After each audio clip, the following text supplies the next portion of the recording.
বাকি 3 জন কি খায় নাই? বাকি 3 জনকে তো আমি 10 কোটি টাকা করে দিছি। 10 কোটি 40 কোটি আর 10 কোটি দিছি নাহিদরে।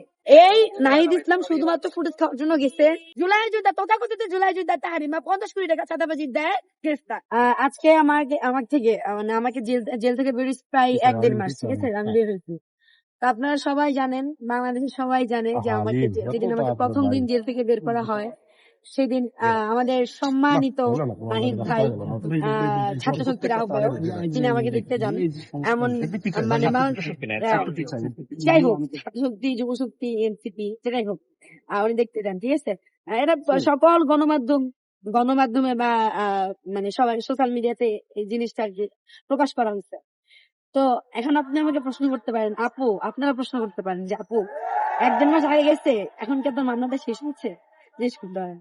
আমাকে প্রশ্ন করতে পারেন যে মাহাদি কিন্তু আমার মতো জুলাই যোদ্ধা, ওকে একদিনই বের করা হলো, আপনার কেন 11 দিন থাকতে হলো? আপনাদের প্রশ্ন এগুলো আসে না? হ্যাঁ, আমাদের প্রশ্ন আসে। এখন মনে কি আপনাকে আসে না পেয়েছি ভাই? বলে আমরা এটা জানতে আপনাদের চাই মনে যে কি এটা আসে না যে কেন একটা আপনার জামিনটা এত সাংবাদিক, দেরি হলো? আপনারাও তো সাংবাদিক, আপনাদের কাছে 50 কোটি নাই কেন? আমার না আপনাদের কাছে জানতে মন চায়, আপনারা যারা আছেন আপনাদের কাছে কি 50 কোটি টাকা আছে যে আমি চাঁদাবাজি করবো? আর আপনাদের ছোট্ট একটা মানে একটা কথা জিজ্ঞেস করি আপনাদের কাছে, এটা আমার প্রশ্ন বোন হিসাবে, আপনাদের সাথে কি অনলাইন ছাড়া অফলাইনে আমাদের কথা হয় না? হয়তো এটা বলেন একটু ক্যামেরায়, হয় না? এই যে ফোনটা যখন আপনি নামাবেন তখন কি বলবেন, আপু একটু পানি খান বা আপু একটু চা খান, একটু রিল্যাক্স খান, বলেন না? যে আপনারা এই সুসম্পর্কটা আমার সাথে প্রত্যেকটা সাংবাদিকের থাকে, মানে আমাদের সাথে যারা আমরা কথা বলি। অনলাইনে যা বলি এটা হয়তো বা জনগণ দেখে, অফলাইনে যা বলি সেটা দেখে না, পার্থক্য এতটুকু। তো হচ্ছে এখানে এটা বোঝা গেল যে আমাকে কিভাবে অ্যারেস্ট করছে। দেখেন আপনাদের বলি যে আমি 5 দিন হসপিটালে ছিলাম, আমি আপনাদেরকে এটার প্রমাণও দিব, আজকে গিয়ে আমি ছাড়পত্রের এটা দিব। আমাকে অ্যারেস্ট করে 24 তারিখ রাত্রেবেলা, হ্যাঁ 12টা থেকে। 24 তারিখ সকালবেলা আমি টঙ্গী জেনারেল হাসপাতাল মানে টঙ্গী সরকারি হাসপাতাল থেকে রিলিজ নিয়ে বাসায় আসছি। এমনকি আমার হাতে 6টা কেননা, 2 হাতে 6টা কেননা লাগানো ছিল, মানে তখন ছিল না, মানে আমার হাতে ব্যথা ছিল তখনও। তারপরে রাত্রেবেলা 12টার দিকে আমাকে যৌথ বাহিনী অ্যারেস্ট করে, সার্চ ওয়ারেন্ট। যে আমি জিজ্ঞেস করি যে কেন অ্যারেস্ট করতেছে? আপনারা কি কোনো ভিডিওতে দেখেছেন যে কোনো আর্মিকে দেখছেন? দেখেন নাই, কিন্তু শুনেছেন যৌথ বাহিনী অ্যারেস্ট করছে। কয় গাড়ি আর্মি গেছিল জানেন? 10 গাড়ি আর্মি, 2 গাড়ি পুলিশ। অথচ আমার বাড়ি থেকে কিছুটা দূরত্বে মাজার বস্তি, যেখানে কয়েকশো কোটি টাকার মাদক বিক্রি হয়, সেখানে কেন 1 গাড়ি আর্মিও যায় না? এটা আমার সেনাপ্রধান আঙ্কেল, সম্মান দিয়ে বলতেছি যে সেনাপ্রধান আঙ্কেল আগে প্রশ্ন, সেই বস্তিতে কোটি কোটি টাকা প্রতিদিন, কোটি কোটি টাকার মাদক বিক্রি হচ্ছে, এখানে কেন অভিযানে যান? সেখানে আমাকে ধরতে আপনারা 10 গাড়ি আর্মি পাঠাইছেন। মানে ভাই আমাকে যখন ধরছে, আপনারা তো ভিডিও দেখতেছেন, অফলাইনে কি হচ্ছে জানেন? আমাকে ড্রেসটা মতো চেঞ্জ করতে দেয় না। আপনারা তো ভিডিওতে খেয়াল করবেন যে গেঞ্জিটা আমি পরেছিলাম সেই গেঞ্জির উপরে আমি ফ্রকটা পরছি। আমাকে মানে শুধু নিয়ে টানা হিসেবে করে নিয়ে চলে আসছে। আর আমি ঘুমের থেকে ঘুমাইছিলাম, তো আমি খালি গুনছি 1 2 3 4 5 6 গাড়ি গুনতেছি খালি, বুঝছেন ভাই? শেষ আর হয় না, আমার খালি নিয়ে যেতেছে। আমার পুরো এলাকার মানুষ সাক্ষী, 10 গাড়ি গোনার পর দেখি 2 গাড়ি পুলিশ। সামনের গাড়িতে আমাকে উঠাইলো, পরে সব পুলিশ এই সরি আর্মি এসে আমার ফোনের পাসওয়ার্ড টাসওয়ার্ড সব নিয়ে গেল। নিয়ে যাওয়ার পরে আমাকে 11 দিন পুরো totally without internet, without connection, আমার ফ্যামিলি 4 দিনকে 2 দিন দেখা করতে দিচ্ছে, 2 দিন দেখা করতে দেয়নি। হ্যাঁ, কোনোভাবেই আমি যোগাযোগ করতে পারিনি। ওইখানে আমার জেলের ভিতরে অনেক ঝামেলা হয়েছে, যাই হোক সেটা পরে বলি। তারপর ওইখানে হচ্ছে জেলের থেকে বের হয়ে কি করলো আমাদের ভাই নাহিদ ভাই, আমাকে রাত 12টা বাজে দেখতে গেছে। রাত 12টা, চিন্তা করেন, রাত 12টা বাজে দেখতে গেছে। তাহলে ভালো আছো? জি ভাই ভালো আছো। 2 মিনিট কথা হয়েছে। অথচ কি পুরা বাংলাদেশ জানলো কি নাহিদ উপদেষ্টা রাত 12টায় জুলাই যোদ্ধা তাহরিমাকে দেখতে গেলেন। এটা কিন্তু এটা ব্রিফিং করলেন আপনারা। আপনার কি এই যে 1-1.5 মাস পরে আপনার কি মনে প্রশ্ন আসে না, আপু সেদিন যে নাহিদ আপনাকে দেখতে গেছিল মামলা কি শেষ হয়েছে? আপনার কি মনে প্রশ্ন আসে না যে আপু 11 দিন যে আপনি ভিতরে ছিলেন, এই 11 দিন কেন সে নেতারা আসলো না? আচ্ছা আপু, আমার একটা প্রশ্ন আছে। আপনি আদালতে যখন যান, আপনার এই প্রশ্ন যে নির্যাতন, ঠিক আছে, এটা একটু ভুল হয়ে গেছে। আমি বলতে চাইছি কি যে রিমান্ড, আমি ওইখানে বসি, আমি যখন আপনারা আমাকে যখন আদালত থেকে নিয়ে যায় তখন আমি বলছি কি মানে আওয়ামী লীগের কোন নেত্রী দ্বারা কি নির্যাতন হয়েছে ভিতরে? আমি বলি শুনে, আমি যখন গেছি যে ওয়ার্ডে ছিলাম সে 12-13 জন, মানে 12 জন ছিল, 12 নাম্বার আমি, বাকি 11 জন। ওখানে একটা মহিলা ছিল, সে হচ্ছে আওয়ামী লীগের নেত্রী। তো ওনার বেশ টাকা পয়সা, ঠিক আছে, তো ও সবাইকে কন্ট্রোল করে, মানে ওই 10 জন হচ্ছে ওর কর্মী, ঠিক আছে। তো ওইখানে নির্যাতন বলতে কি ভাই, একদিন মার খেয়েছিলাম, পিঠে দাগ ছিল, একদিন মার খেয়েছি। বাকি বাকি দিনগুলা এত শীতের ভিতরে থালা বাটি ধোয়া, কাপড় চোপড়, এগুলো শুনলে আপনি মানে আমার ফ্যামিলিতে হাসতেছে, আপনারাও হাসতেন যে এই আমি দেখেন আমি যখন ঢুকছি তখন কি শীতটা পড়লো, যখন বেরোলাম শীত শেষ।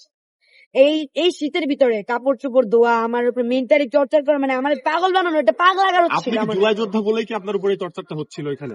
হ্যাঁ, ওর জন্য যে সব না, এই যে আওয়ামী লীগের এই যে নেত্রী, যে সে মেন্টালি আমাকে পুরো একদম ট্রমাটাইজ, মানে পুরো পাগল বানাই ফেলছিল ওখানে। ঠিক আছে, এমনি তো আমার ফ্যামিলির সাথে একদিন কথা বলতে পারছিলাম ফোনে, তো ওই দিন 7 দিন পর পর কথা বলা হয়তো। তো আমি তখন আম্মুকে বলছি, মা যে তুমি সব বাদ, তুমি আমার ভাইদের কাছে। কোন ভাইদের কাছে? নাহিদ ভাই, যারা আমার সহযোদ্ধা। আজকে যদি আমি প্রশ্ন করি, ভাই আপনি যে রূপায়ণ টাওয়ারে এত এত বড় মানে এত বড় বড় গাড়ি করে ঘুরেন, রূপায়ণ টাওয়ারে আপনি এখন আসেন, আপনার কাছে প্রশ্ন, আপনি কি আমার সহযোদ্ধা ছিলেন না? ওনা আমাকে কি বলে জানেন? আমি যখন প্রশ্ন করছি, ভাই আপনারা এই প্রশ্ন শুনছেন কিনা জানি না, যে আপনারা যখন আসছেনই প্রথম দিনই আসতেন, আপনারা আমাকে আধমরা করে বের করলেন কেন? তাহলে মরা লাস্টে বের করতেন। ওরা কি বলে জানেন? আমরা খবর পাই নাই। আমাকে যখন যৌথ বাহিনী অ্যারেস্ট করে, আপনারা কি এটা প্রকাশ করেন নাই যে 50 কোটি টাকা দায়ে যৌথ বাহিনী অ্যারেস্ট করে তথাকথিত জুলাই যোদ্ধা তাহারিমা জান্নাত সুরভি প্রকাশ করেন নাই? ওনারা কি দেখেন নাই? ওনারা কি দেখেন নাই সেটা? ওরা কি বলে জানেন? আমি বলি, আমি আজকে একটা কথা বলি শোনেন। গাজীপুরের আহ্বায়ক অপু ভাই, বিশেষ করে বলতেছি বশির আলম অপু ভাইয়া, আপনি যদি নিউজটা দেখেন তাহলে বলবেন আপনার কাছে আমার মা প্রথম দিন ছুটে গেছিল যে বাবা আমার মেয়ে এরকম এরকম চাঁদাবাজির দায়। আমি বলি এই মামলাটা যখন হয়, প্রথমেই আমি ভাইয়াকে যে ইনফর্ম করছিলাম, ওই যে ছাত্র শক্তির গাজীপুরের আহ্বায়ক, যে ভাইয়া যে আমার এরকম এরকম একটা মিথ্যা মামলা দিচ্ছিল, এই মামলা কিছুই না, জুলাই যোদ্ধাদের এরকম অনেক মামলা, এরকম বলছে। যখন আমাকে অ্যারেস্ট করে নিয়ে গেল, ওনারা কিছু না আগে নাই জানে, কারণ সেন্ট্রাল থেকে কিছু বলে নাই। আর সেন্ট্রাল বলে আমাদের কিছু জানানো হয়নি। বুঝছেন রাজনীতি কি? বুঝছেন রাজনীতি কোথায়? মানে এই নাহিদ ইসলাম শুধুমাত্র ফুটেজ খাওয়ার জন্য গেছে। তার নাহিদ ইসলাম তো ফুটেজ খাওয়ার জন্য গেছে, যে রাত 12টায় জেল থেকে বের হওয়ার সাথে সাথে রাত 12টায় দেখা করতে গেল কি বলে এনসিপির আহ্বায়ক নাহিদ ইসলাম। নাহিদ ইসলাম কি করছে? আমাকে 10 কোটি টাকা দিছে না, আমাকে আমাকে হচ্ছে কি বলে কেমন হলো জিজ্ঞেস করে চলে আসছে। কিন্তু পুরো বাংলাদেশের মানুষ কি মনে করতেছে, আল্লাহ সেটা আমার কতই ভালো। সেটা তো 1 মাস জিজ্ঞেস করে বললো না তোমার কি না মামলাটা কি হইলো, পাইনের মধ্যে কল দিয়ে বললো না যে মামলাটা কেন শেষ করেন না। আজকে 1.5 মাস মামলা, আমি কোথায় যাই নাই, SP office, additional SP, DIG, additional DIG, এই জুলাই কোথায় কোথায় যাই নাই ভাই। আমি আপনাদের প্রশ্ন করে আপনি কোথায় যান নাই? আপনি একটা কথাই ভাই, আমি তো এই দোষটা করি নাই ভাই। আমি কি 50 কোটি টাকা চাঁদাবাজি করে? আপনারা নিজেরাই তো যারা বসে আছেন আসনে এখনো 50 কোটি খাইতারেন নাই। আপনারা যে এত বড় বড় গাড়ি করে ঘুরেন, আপনারা নিজেরাই তো খাইতারেন না, তাহলে আমি কেমনে খাবো? আচ্ছা, চাঁদাবাজি করতে গেলে তো একটা প্ল্যাটফর্ম লাগে। আমি যদি বসুর মৃত্যু থাকতাম, আমি যদি ছাত্র শহীদ থাকতাম, যুব শহীদ থাকতাম, কোন একটা প্ল্যাটফর্ম, মানে কারোর সাথে যোগ লাগে, একা তো আর চাঁদাবাজি করা যায় না। সেখানে আবার 50 কোটি টাকা, ঠিক আছে, সে আমার তো প্ল্যাটফর্মও নাই। আমরা যদি কোথাও মামলা করতে যাই, সরাসরি তো মামলা নেয়, জিডি নেয়, জিডির পরে তদন্ত করা হয় যে আসলে 50 কোটি টাকা নেওয়ার মতো এই মেয়ের অ্যাবিলিটি আছে কিনা। সরাসরি মামলা কিভাবে হইলো? সরাসরি মামলা কিভাবে হইলো? আমাকে উত্তর দেন। আপনারা যে বলেন, আপনাদের কাছে আমার প্রশ্ন, আপনারাই তো এটা বলছেন। আচ্ছা, এজাহার নামায় লেখা 50,000, গণমাধ্যমে কেন 50 কোটি? এজাহারে লেখা 22 বছর, আসল বয়স তো আমার 17 বছর 1 মাস। আমি ইন্টারমিডিয়েট পড়া একজন মেয়ে, আমি ইন্টার ফার্স্ট ইয়ার পড়ি। আমার কলেজ ড্রেস পড়া ভিডিও কি আপনারা কখনো দেখেন নাই? আপনি সবসময় তো জুলাইয়ে হ্যাঁ, আমি কলেজ ড্রেস পড়েছিলাম। তাহলে এটা কি আপনারা দেখেন নাই? সেটা কিভাবে আপনারা মনে আপনারা কেন এটা বললেন না? আপনারা কেন বললেন না যে যেই মেয়ে জুলাই ফ্রন্ট লাইনার ছিল সে তো কোনো প্ল্যাটফর্মেরও না? আপনাদের তো ক্রাইম রিপোর্টার আছে অবশ্যই। আসলে এই মেয়েটা যে ধরে নিয়ে গেল, সে কি 50 কোটি টাকা খায় আদৌ কই রাখছে? আচ্ছা, আমি এই মামলার আপনাদের কাছে আমার প্রশ্ন, এই মামলার আসামি কয়জন বলেন তো? কয়জন এই মামলার আসামি? আপনারা জানেন কি? একজন না? তিনজন। আপনারা জানেন 3 জন, এর মামলার আসামি 4 জন। বাকি 3 জনের নাম আপনারা বলতে পারবেন? জানেনও না। শুধু কি জানেন? জুলাই যোদ্ধা, তথাকথিত জুলাই যোদ্ধা তাহারিমা 50 কোটি টাকা চাঁদাবাজি দেয়, গ্রেফতার, যৌথ বাহিনী হাতে গ্রেফতার। বাকি 3 জনের নাম কেন আসলো না বলেন? বাকি 3 জন কি খায় নাই? বাকি 3 জনকে তো 10 কোটি টাকা করে দিছি। 10 কোটি 40 কোটি আর 10 কোটি দিছি না ইদে। বুঝছে, এই জন্য ও দেখা করতে আসছে। কাহিনীটা হচ্ছে এখানে, বুঝছেন? শুনেন একটা কথা বলি, আমি আমি 5 দিন হসপিটালে থেকে 11 দিন, তাও 11 দিন পর ছাড়া পেয়েছি কেন জানেন? আমাকে কিন্তু মিনিস্ট্রি কোর্ট থেকে জামিন দেয় নাই। আমি কিন্তু দুই দিনের রিমান্ড মঞ্জুর হয়ে গেছিল, আপনারা জানেন 2 দিন রিমান্ড মঞ্জুর হয়ে গেছিল আমার, এর আগে কিন্তু রিমান্ড হয়েছে, ওটা কাটাই ওদের টাকা দিয়ে কাটাইছে আমার আম্মু। তারপর 2 দিন যখন রিমান্ড হইলো, তারপরে কি জানেন আমাকে মাহাদিকে বলতে চাই, মাহাদি কিন্তু আমার একটা ট্রাম্প কার্ডের মতো ছিল, ও আমার, ওকে যখন বের করা হচ্ছে তখনই প্রশ্ন হচ্ছে মাহাদি বের হয়েছে তাহারিমা কেন বের হয় না, এটা শাহবাগ থেকেই শুরু হয়েছে। তখনই বের হয়েছে, মাহাদি বের হলো একদিনে, তাহারিমা কেন 10 দিন ধরে জেলে, তখনই টপিক আচ্ছা আপনার যে কি মুস্তাফিজুর রহমান, টাকার জন্য আর কি রিমান্ডে গিয়েছিল এমন একটা কথা না না বলছিল। না না না ওটা তো আমার Investigation না, officer যিনি সেই যে ছিলেন। শাহরুখ জি, হ্যাঁ। ওনাকে শোকত করা হয়েছে, আপনারা জানেন না? হ্যাঁ। শোনেন একটা কথা, এই টপিক ভালো একটা টপিক দিচ্ছেন, শোনেন, এটাই ফারুক, এটাই তো বললাম, এজাহারে 22, আসল বয়স তো 17 বছর 1 মাস, আর এজাহারে হচ্ছে 50,000, আর কি বলে গণমাধ্যমে 50 কোটি।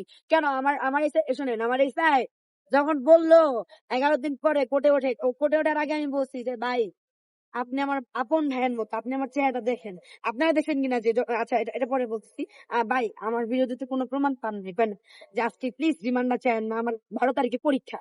এবার বলার পরে উনি গিয়ে সুন্দর করে কাঠগড়ে দাঁড়ায় কি বলে জানেন, বলে কি যে ইওর অনার 1 নম্বর বিবাদীর পক্ষে আমার কোনো প্রমাণ নাই, কিন্তু 1 নম্বর বিবাদী জানে, বাকি 3 জন বিবাদী পলাতক, ওরা কোথায় 1 নম্বর বিবাদী তা জানে। আমি তো হা করে তাকে আছি, 11 দিন ধরে আমি কাস্টডি কাটতেছি, 11 দিন ধরে আমি জেলে, আমি কিভাবে জানবো যে ওরা 3 জন কই? আমি তখন মন খুললা বকছি ওরে, যা মনে আইছে যে তুই রিমান্ড তো 2 দিন রিমান্ডে আমার খুন করিস, তাহলে কিন্তু তোর এই জায়গাটা থাকবে না, কারণ তুই তো ওকে ম্যাজিস্ট্রেট প্রশ্ন করছে যে আপনার কাছে কি 1 নম্বর বিবাদীর পক্ষে আর কোনো প্রমাণ আছে বিপক্ষে? না প্রমাণ নাই, কিন্তু বাকি 1 নম্বর বিবাদী জানে, বাকি 3 জন বিবাদী কোথায়? এটা বলার পরে আমি ওর ইচ্ছা মতো ম্যাজিস্ট্রেটে বলছি আপনার বিচারও মানি না, আপনার আদালতও মানি না, আচ্ছা, পরে শুনুন, ধরে আপনি নিয়ে চলে একটা- গেছে।